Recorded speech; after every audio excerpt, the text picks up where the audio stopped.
Hey everyone, I am Bryce, and today I am going to explain to you how to deposit money in the Pocket Option. First, search pocketoption.com in your Google Chrome. Once you are on the Pocket Option website, look for the Profile section. Now look for Top Up and click on it. On the Top Up page, you will see a list of available payment methods. Click on the one you want to use. If you don't want to use the default payment method, you may have the option to choose a different one.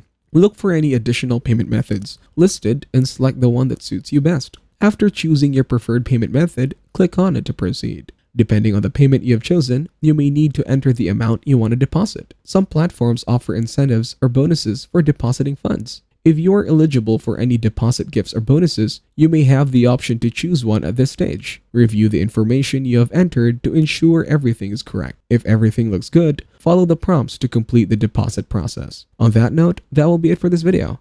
I hope you guys got some value. Thank you for watching, and see you in the next one.